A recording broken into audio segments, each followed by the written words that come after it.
चलिए हम देखते हैं पॉलिटी के एनसीईआरटी क्लास 11 के राजनीतिक सिद्धांत वाले पुस्तक के 4th चैप्टर है। चैप्टर का नाम है सामाजिक न्याय। देखते हैं, प्रेम के बहुत से रंग होते हैं और उनकी व्याख्या कर पाना आसान नहीं है। फिर भी हम अपने अंदर दृष्टि से यह समझ लेते हैं कि प्रेम का क्या मतलब है।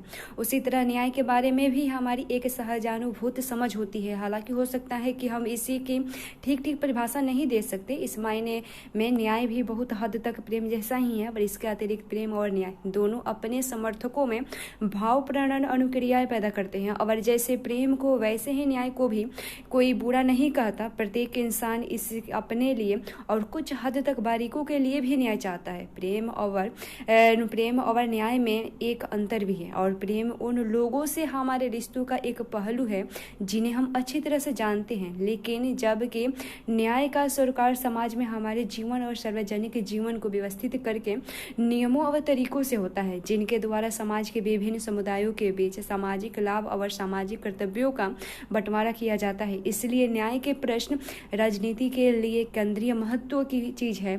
और इस अध्याय को पढ़ने के बाद आप इसमें सामाजिक न्याय की अवधारणाओं से जुड़े निम्न मुद्दों को समझ पाएंगे। जैसे आप न्याय के उन सिद्धांतों को पहचान सकेंगे जो अलग अलग समाजों और अलग अलग समय में सामने रखे गए, और आप समझ पाएंगे कि वितरणात्मक न्याय का क्या अर्थ है। उसके बाद आप समझेंगे कि हम रॉल से इस तर्क की चर्चा करेंगे कि निष्पक्ष और न्यायपरक समाज सभी सदस्यों के हित में होता है और इसके तार्किक आधार पर भी सिद्ध किया जा सकता है। देखते हैं न्याय क्या है। तमाम संस्कृति और परंपराओं को न्याय के प्रश्न से जूझना पड़ता है, भले ही उन्होंने इस अवधारणा की व्याख्या भिन्न भिन्न तरीके से की हो।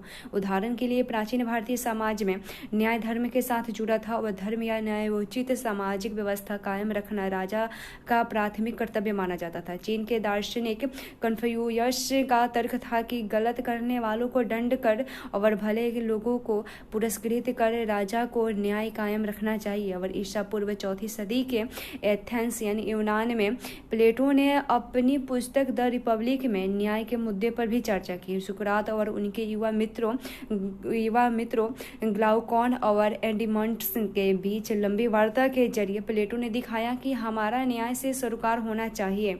और उन नौजवानों ने सुकरात से पूछा कि हमें न्याय संगत क्यों होना चाहिए। उनका आकलन यह था कि जो अन्यायी है वे न्याय लोगों से ज़्यादा बेहतर हर स्थिति में है, और जो अपनी स्वार्थ पूर्ति के लिए कानून तोड़ते मोड़ते हैं, कर चुकाने में से कतराते हैं और झूठ और धोखाधड़ी का सहारा लेते हैं, वे अक्सर उन लोगों से ज़्यादा सफल होते हैं और जो सच्चाई और न्याय के रास्ते पर चलते हैं। अपने आज भी लोगों को ऐसे ही भावना व्यक्त करते हुए सुना होगा।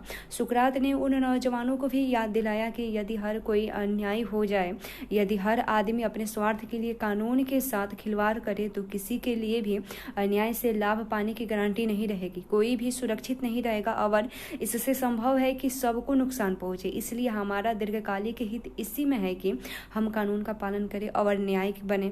सुकरात ने स्पष्ट किया कि हमें न्याय का अर्थ को स्पष्ट रूप से समझने की जरूरत है ताकि हम यह देख सके कि न्याय संगत होना क्यों महत्वपूर्ण है। उन्होंने बताया कि न्याय का मतलब सिर्फ यह ही नहीं होता कि हम अपने मित्रों का भला करें और दुश्मनों का नुकसान करें या अपने हितों के पीछे लगे रहें। और न्याय में तमाम लोगों की भलाई निहित रहती है। जैसे कि एक डॉक्टर अपने सभी मरीजों को भलाई की चिंता करता है, उसी तरह न्याय संगत शासक या सरकार को भी जनता की भलाई की चिंता करनी चाहिए, और वह जनता की भलाई और सुनिश्चितता में हर व्यक्ति को उसका वाजिब हिस्सा देना चाहिए। यह विचार है कि न्याय में हर व्यक्ति को उसका वाजिब हिसाब देना शामिल है, और आज भी न्याय की हमारी समझ का महत्वपूर्ण अंग बना हुआ है।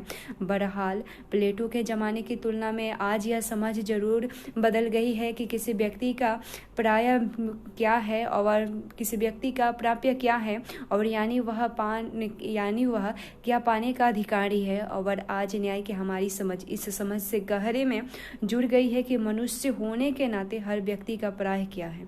जर्मन दार्शनिक इमैनुएल कांट के अनुसार हर मनुष्य की गरिमा होती है। अगर सभी व्यक्तियों की गरिमा स्वीकृति है तो उनमें से हर एक का प्राप्य यह होगा कि उन्हें अपनी प्रतिभा के विकास और लक्ष्य की पूर्ति के लिए अवसर प्राप्त प्राप्त हो, न्याय के लिए जरूरी है कि वह तमाम व्यक्तियों को समुचित और बराबर की अहमियत दे। ये कथ्य है कि वे कहते हैं कि अन्याय करना स्वाभाविक रूप से अच्छा है और दुष्टता झेलना बुरा, लेकिन यह भी कि भलाई की तुलना में दुष्टता बड़ी है। इसलिए जब लोग अन्याय करने और झेलने दोनों का अनुभव प्राप्त करते हैं, जब वे किसी एक से बचने और दूसरे को पाने में सफल नहीं होते, तब वे सोचते हैं कि दोनों में से कुछ भी न होने के लिए आपस में समझौता करना बेहतर होगा और यहाँ से कानून और आपसी प्रसंविधाएं बनती है और जो कुछ कानून के द्वारा किया जाता है उसे ही कानून सम्मत और न्यायोचित कहा जाता है।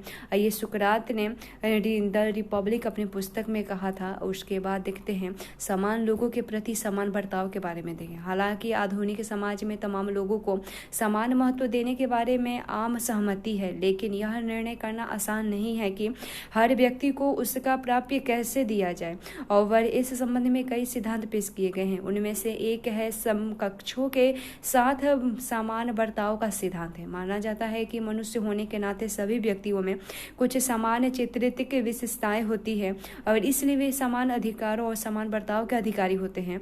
आज अधिकांश उदारवादी जनतंत्रों में कुछ महत्वपूर्ण अधिकार दिए गए हैं और इसमें जीवन, स्वतंत्रता और संपत्ति का अधिकार जैसे नागरिक अधिकार शामिल है। इसमें समाज के अन्य सदस्यों के साथ समान अवसरों के उपभोग करने का सामाजिक अधिकार और मताधिकार जैसे राजनीतिक अधिकार भी शामिल है और ये अधिकार व्यक्तियों को राज्य प्रक्रियाओं में भागीदारी बनाते हैं। समान अधिकारों के अलावा समकक्षों के साथ समान बर्ताव के सिद्धांत के लिए जरूरी है कि लोगों के साथ वर्ग, जाति, नस्ल या लिंग के आधार पर भेदभाव न किया जाए। उन्हें उनके काम और कार्यकलापों के आधार पर जांच करना चाहिए और इस आधार पर नहीं कि वे किसी समुदाय के सदस्य। इसलिए अगर भिन्न जातियों के दो व्यक्ति एक ही काम करते हैं, चाहे वह पत्थर तोड़ने का काम करता हो या पिज्जा बनाने का, उन्हें समान पारिश्रमिक मिलना चाहिए। यदि किसी काम के लिए हर व्यक्ति को 100 रुपये और दूसरे व्यक्ति को 75 रुपये दिए तो सिर्फ इसलिए मिलते हैं क्योंकि वे भिन्न जाति के हैं, तो यह अनुचित और अन्यायपूर्ण होगा। और इसी तरह यदि स्कूल में पुरुष शिक्षक को महिला शिक्षक से ज़्यादा वेतन मिलता है तो यह फर्क भी नाजायज और गलत होता है। उसके बाद समानुपातिक न्याय क्या है, इसके बारे में देखें। बहरहाल समान बर्ताव न्याय का एकमात्र सिद्धांत नहीं है। ऐसी परिस्थितियाँ भी हो सकती है जिसमें हम महसूस करें कि हर एक के साथ समान बर्ताव अन्याय होगा। मसलन अगर आपके स्कूल में यह फैसला किया जाए कि परीक्षा में शामिल होने वाले तमाम लोगों को बराबर अंक दिए जाएंगे क्योंकि सब एक ही स्कूल के विद्यार्थी हैं और सब ने एक ही परीक्षा दी है, तो आपको कैसा लगेगा? यहाँ आप ज़्यादा यह उचित समझेंगे कि छात्रों को उनकी उत्तर पुस्तिकाओं की गुणवत्ता और संभव हो तो इसके लिए उनके द्वारा किए गए प्रयास के अनुसार अंक दिए जाने चाहिए।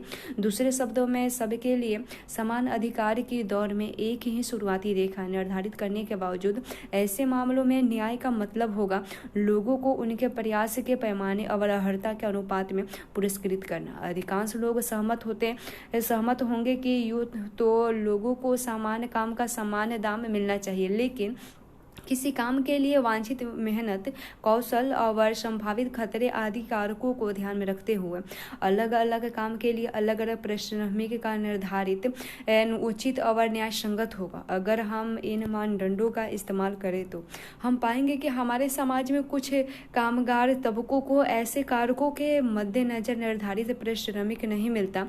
उदाहरण के लिए खनिजों को कुशल कारीगरों अथवा पुलिस कर्मियों जैसे कभी कभी खतरनाक लेकिन सामाजिक रूप से उपयोगी पेशों में लगे लोगों को सदैव पारिश्रमिक नहीं मिलता, जो समाज में कुछ अन्य लोगों को होने वाली कमाई की तुलना में न्यायोचित हो। और समाज में न्याय के लिए समान बर्ताव के सिद्धांत का समानुपातिकता के सिद्धांत के साथ संतुलित बैठाने की जरूरत है। उसके बाद विशेष जरूरतों का विशेष ख्याल क्या है देखें। तो यहाँ न्याय के जिस तीसरे सिद्धांत को हम समाज के लिए मान्य करते हैं वह पारिश्रमिक या कर्तव्यों का वितरण करते समय लोगों को विशेष जरूरत का ख्याल रखने का सिद्धांत है।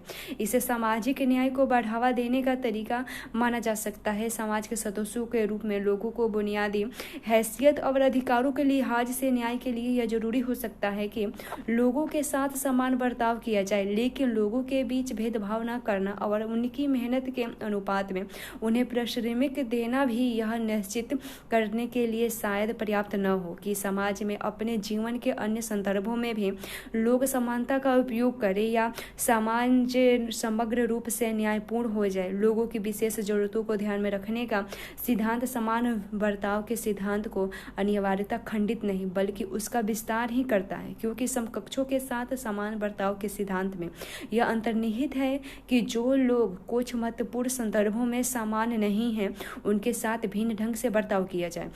विशेष जरूरतों या विकलांगता वाले लोगों को कुछ खास मसलों में असमान और विशेष सहायता के योग्य समझा जा सकता है, लेकिन इस पर सहमत होना हमेशा आसान नहीं होता कि लोगों को विशेष सहायता देने के लिए उनकी किन असमानताओं को मान्य दिए जाए। शारीरिक विकलांगता, उम्र या अच्छी शिक्षा और स्वास्थ्य सुविधाओं तक पहुँच न होना कुछ ऐसे कारक है जिन्हें अनेक देशों में विशेष बर्ताव का आधार समझा जाता है। यह माना जाता है कि जीवन यापन और अवसरों के बहुत ऊंचे स्तर का उपभोग करने वाले और उत्पादक जिंदगी जीने के लिए जरूरी न्यूनतम बुनियादी सुविधाओं से भी वंचित लोगों से हर मामले में बिल्कुल एक जैसे बर्ताव करने पर परिणाम समतावादी और न्यायपूर्ण नहीं बल्कि असमान समाज होगा। और हमारे देश में आमतौर पर देखा जाता है कि अच्छे शिक्षा, स्वास्थ्य और ऐसी अन्य सुविधाओं तक पहुंच का अभाव जाति आधारित सामाजिक भेदभाव से जुड़ा है। इसलिए संविधान में अनुसूचित जाति और अनुसूचित जनजातियों के लोगों के लिए सरकारी नौकरियों में तथा शैक्षणिक संस्थाओं में दाखिल करने के लिए आरक्षण का प्रावधान किया गया है। और न्याय के विभिन्न सिद्धांतों पर हमारी बहस ने यह संकेत दिया है कि सरकारें कभी कभी न्याय के उपयुक्त तीन सिद्धांतों समकक्षों के बीच समान बर्ताव, लोगों को मिलने वाले लाभों के तय करने ते समय विभिन्न प्रयास तथा कौशलों को मान्यता देने और जरूरतमंदों के लिए जीवन के न्यूनतम मानकों और अवसरों का प्रावधान के बीच सामंजस्य बिठाने में कठिनाइयां महसूस कर सकती है। समान बर्ताव के सिद्धांत पर अमल कभी कभी योग्यता को उचित प्रतिफल देने के खिलाफ खड़ा हो सकता है। योग्यता को पुरस्कृत करने को न्याय का प्रमुख सिद्धांत मानने पर जोर देने का अर्थ यह होगा कि हाशिए पर खड़े तबके कई क्षेत्रों में वंचित रह जाएंगे, क्योंकि अच्छे पोषाहार और अच्छी शिक्षा जैसी सुविधाओं तक उनकी पहुंच नहीं हो पाती। और देश के विभिन्न समूह भिन्न नीतियों और तरफदारी कर सकते हैं, जो इस पर निर्भर करता है कि वे न्याय के किस सिद्धांत पर बल देते हैं। ऐसी स्थिति में सरकार की जिम्मेदारी बन जाती है कि वह एक न्यायपरक समाज को बढ़ावा देने के लिए न्याय के विभिन्न सिद्धांतों की भी सामंजस्य स्थापित करें। ये कहते हैं कि न्याय की देवी की आंखें पर पट्टी क्यों बंधी हुई है। ये कहती है कि न्याय की देवी आंखों पर पट्टी इसलिए बांधे रखती है क्योंकि उसे निष्पक्ष रहना है। फिर ये कहता है तो बिल्कुल ठीक है, उसे निष्पक्ष रहना है, लेकिन अगर वह आंखों पर पट्टी बांधे रहेंगी तो लोगों की विशेष जरूरतों को कैसे देखेंगे। देखते हैं न्यायपूर्ण बंटवारा देखते हैं। समाज में सामाजिक न्याय पाने के लिए सरकारों को यह सुनिश्चित करना होता है कि कानून और नीतियां सभी व्यक्तियों पर निष्पक्ष रूप से लागू हो, लेकिन इतना ही काफ़ी नहीं है कि और इससे कुछ ज़्यादा करने की आवश्यकता होती है। सामाजिक न्याय का सरोकार वस्तु और सेवाओं के न्यायोचित वितरण से भी है, चाहे वह राष्ट्रों के बीच वितरण का मामला हो या किसी समाज के अंदर विभिन्न समूहों और व्यक्तियों के बीच का। यदि समाज में गंभीर सामाजिक या आर्थिक असमानताएं हैं तो यह जरूरी होगा कि समाज के कुछ प्रमुख संसाधनों का पुनर्वितरण हो, जिससे नागरिकों को जीने के लिए समतल धरातल मिल सके। और इसलिए किसी देश के अंदर सामाजिक न्याय के लिए जरूरी है कि न केवल लोगों के साथ समाज के कानूनों की नीतियों और संदर्भ में समान बर्ताव किया जाए, बल्कि जीवन की स्थितियों और अवसरों के मामले में भी वे कुछ बुनियादी समानता का उपभोग करें। यह हर व्यक्ति के लिए जरूरी हो जाता है कि वह अपने उद्देश्यों के लिए प्रयास कर सके और स्वयं को अभिव्यक्त कर सके। उदाहरण के लिए हमारे देश में सामाजिक समानता को बढ़ावा देने के लिए संविधान ने छुआछूत की प्रथा का उन्मूलन किया और यह सुनिश्चित किया कि निचली कही जाने वाली जातियों के लोगों को मंदिरों में प्रवेश, नौकरी और पानी जैसी बुनियादी जरूरतों उससे न रोका जा सके। और विभिन्न राज्य सरकारों ने जमीन जैसे महत्वपूर्ण संसाधनों के अधिक न्यायपूर्ण वितरण के लिए भूमि सुधार लागू करने जैसे कदम भी उठाए हैं। और समाज में न्याय की स्थापना से जुड़े कुछ सवाल सामने खड़े हैं। क्या संसाधनों का वितरण और शिक्षा तथा नौकरियों तक समान पहुंच सुनिश्चित की जाए? यदि हाँ तो कैसे? ऐसे मामले में मत विभिन्नता समाज में उग्र भाव पेश पैदा होती है और कभी कभी हिंसा भी भड़का देती है। और लोग मानने लगते हैं कि उनके और उनके परिवार का भविष्य दांव पर लग जाएंगे। और हमें क्रोध और हिंसा के ऐसे भी मामले याद है जो कभी हमारे देश के शैक्षणिक संस्थाओं में या सरकारी नौकरियों में सीट आरक्षण के प्रस्ताव से फूट रहे हैं। और बहरहाल राजनीतिक सिद्धांत के विद्यार्थी होने के नाते न्याय के सिद्धांत की अपनी साझेदारी के आलोक में हमें ठंडे दिमाग से इन मुद्दों की जांच परख करने में समर्थ होना चाहिए। क्या वंचितों की सहायता की योजनाएं न्याय सिद्धांत की कसौटी पर खरी मानी जा सकती है? अगले खंड में हम सुप्रसिद्ध राजनीतिक दार्शनिक जॉन रॉल्स द्वारा प्रस्तुत न्यायोचित वितरण के सिद्धांत पर चर्चा करेंगे। और रॉल्स ने तर्क दिया था कि समाज के न्यूनतम सुविधाएं प्राप्त सदस्यों को सहायता देने की जरूरत स्वीकार करने के लिए बेशक युक्ति संगत औचित्य हो सकता है।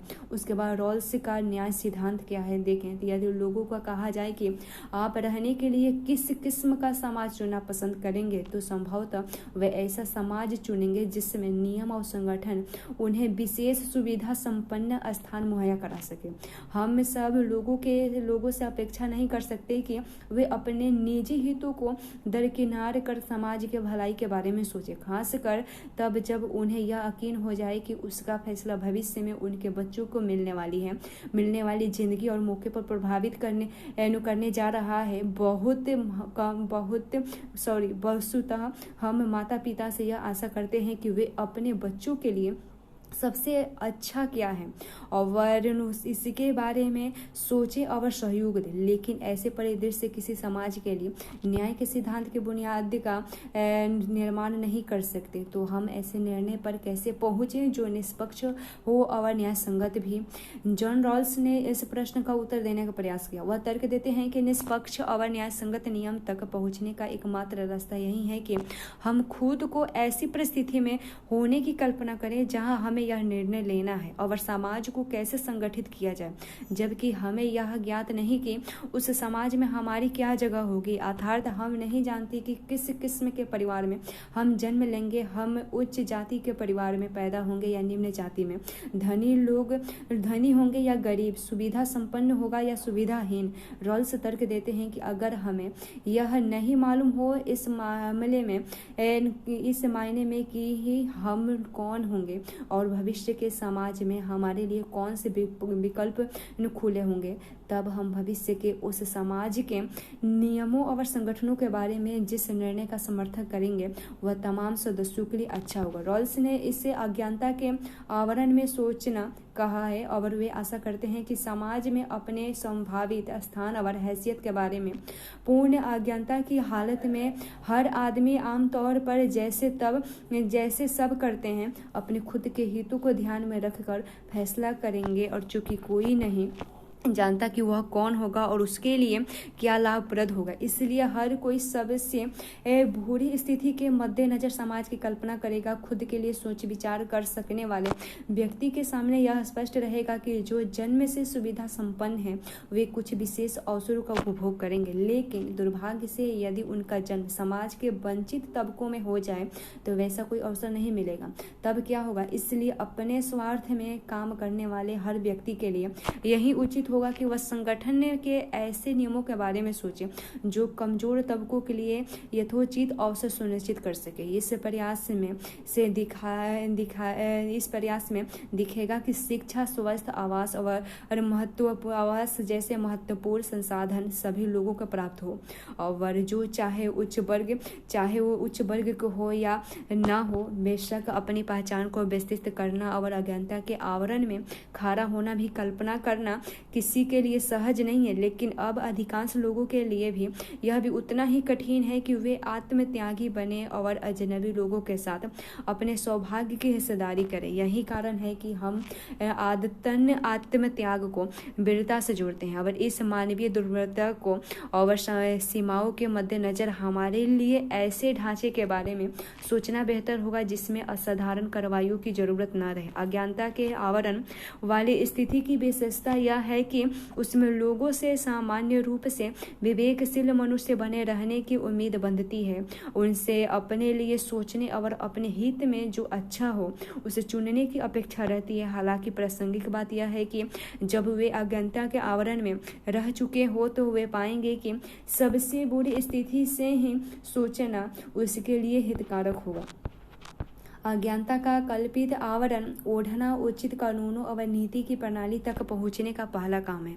इससे यह प्रकट होता है कि विवेकशील मनुष्य न केवल सबसे बुरे संदर्भ के मद्देनजर चीजों को देखेंगे, बल्कि वे यह भी सुनिश्चित करने की कोशिश करेंगे कि उनके द्वारा निर्मित नीतियां समग्र समाज के लिए लाभप्रद हो। दोनों चीजों को साथ साथ चलना है, और चूंकि कोई नहीं जानता कि वे आगामी समाज में कौन सी जगह लेंगे, और इसलिए हर कोई ऐसे नियम चाहेंगे जो अगर वे सबसे बुरी स्थिति में जीने वाले के बीच पैदा हो तब भी उनकी रक्षा कर सके। लेकिन उचित तो यही होगा कि वे यह भी सुनिश्चित करने की कोशिश करें कि उनके द्वारा चुनी गई नीतियां बेहद स्थिति वालों को कमजोर न बना दे, क्योंकि यह संभावना भी हो सकती है कि वे खुद भविष्य के उस समाज में सुविधा संपन्न स्थिति में पैदा हो, और इसलिए यह सभी के लिए हित में होगा कि निर्धारित नियमों और नीतियों से संपन्न समाज को फायदा होना चाहिए और किसी एक खास हिस्से का नहीं।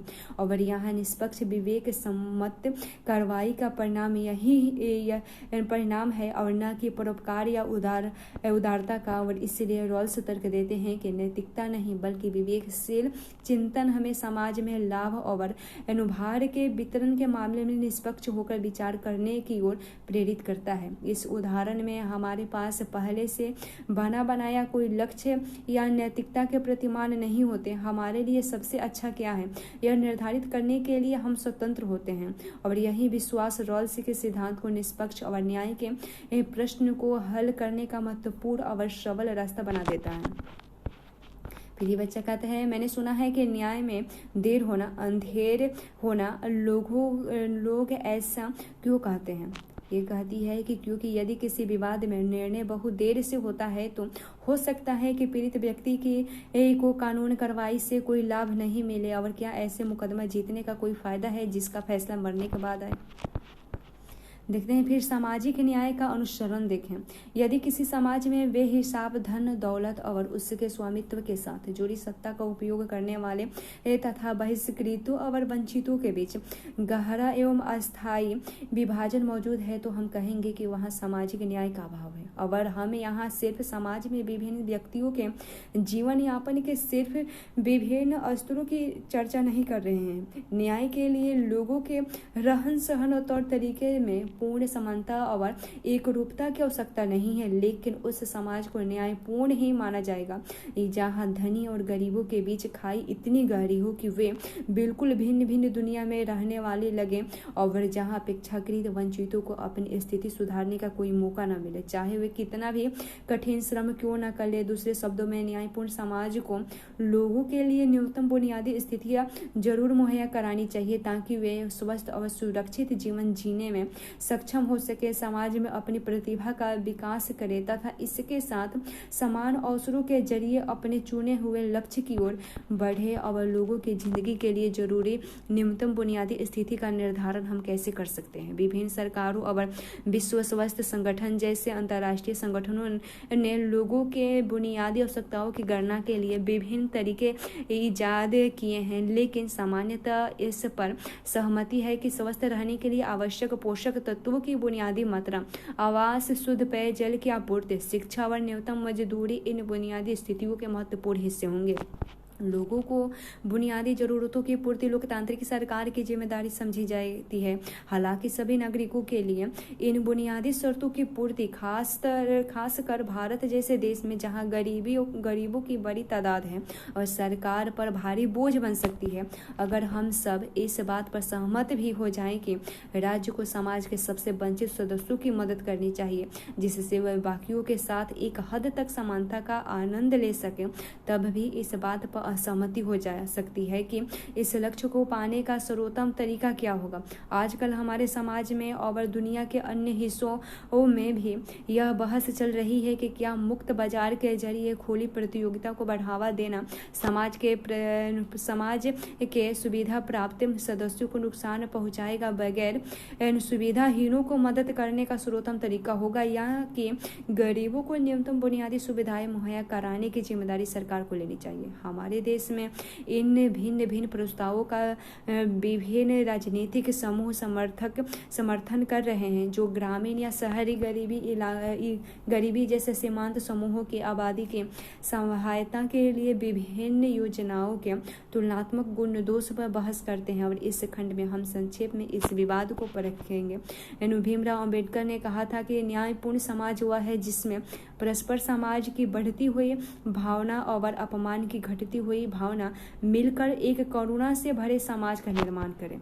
देखते हैं मुक्त बाजार बनाम राज्य का हस्तक्षेप। देखें, मुक्त बाजार के समर्थन का मामला है कि जहां तक संभव हो व्यक्ति को संपत्ति अर्जित करने के लिए तथा मूल्य, मजदूरी और मुनाफे के मामले में दूसरों के साथ अनुबंध और समझौता में शामिल होने के लिए स्वतंत्र रहना चाहिए। उन्हें लाभ की अधिकतम मात्रा हासिल करते हुए एक दूसरे के साथ प्रतिद्वंदिता करने की छूट होनी चाहिए। और यह मुक्त बाजार का सरल चित्रण है। मुक्त बाजार के समर्थन मानते हैं कि अगर बाजारों को राज्य का हस्तक्षेप से मुक्त कर दिया जाए तो बाजारी कारोबार का युग कुल मिलाकर समाज में लाभ और कर्तव्यों का न्यायपूर्ण वितरण सुनिश्चित कर देगा, और इससे योग्यता और प्रतिभा में लैस लोगों को अधिक प्रतिफल मिलेगा, जबकि सक्षम लोगों को कम हासिल होगा। और उनकी मान्यता है कि बाजारी वितरण का जो भी परिणाम हो वह न्याय संगत होगा। हालांकि मुक्त बाजार के सभी समर्थक आज पूर्णतः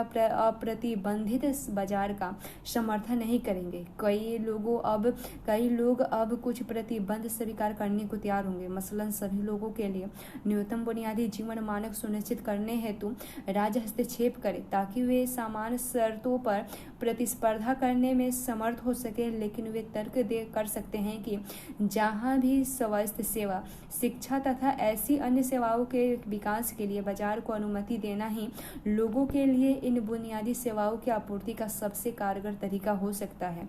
दूसरे शब्दों में ऐसी सुविधाएं मुहैया कराने के लिए निजी एजेंसियों को प्रोत्साहित किया जाना चाहिए, जबकि राज्य की नीतियां इन सुविधाओं को खरीदने के लिए लोगों को सशक्त बनाने की कोशिश करें। और राज्य के लिए यह भी जरूरी हो सकता है कि वह उन वृद्धों और रोगियों को विशेष सहायता प्रदान करे जो प्रतिस्पर्धा नहीं कर सकते। लेकिन इसके आगे राज्य की भूमिका नियम कानून का ढांचा बरकरार रखने तक ही सीमित रहनी चाहिए, और जिससे व्यक्तियों के बीच जबरदस्ती और अन्य बाधाओं से मुक्त प्रतिद्वंद्विता सुनिश्चित हो। उनका मानना है कि एक मुक्त बाजार उचित और न्यायपूर्ण समाज का आधार होता है। कहा जाता है कि समाज किसी व्यक्ति की जाति या धर्म की परवाह नहीं करता। वह यह भी नहीं देखता कि आप मर्द हैं या औरत। वह इन सब के निरपेक्ष रहता है और उसका सरोकार आपकी प्रतिभा और कौशल से है। अगर आपके पास योग्यता है तो बाकी सब बातें बेमानी है और बाजारी वितरण के पक्ष में। एक तर्क यह दिया जाता है कि यह हमें ज्यादा विकल्प प्रदान करता है, और इसमें शक नहीं कि बाजार प्रणाली उपभोक्ता के तौर पर हमें ज्यादा विकल्प देते हैं। हम जैसा चाहें वैसा चावल पसंद करते हैं और उसके बाद पसंदीदार स्कूल जा सकते हैं, बशर्ते उनकी कीमत चुकाने के लिए हमारे पास साधन हो। लेकिन बुनियादी वस्तु और सेवाओं के मामले में महत्वपूर्ण बात यह है कि अच्छी गुणवत्ता की वस्तुएं और सेवाएं लोगों के खरीदने लायक कीमत पर उपलब्ध हो।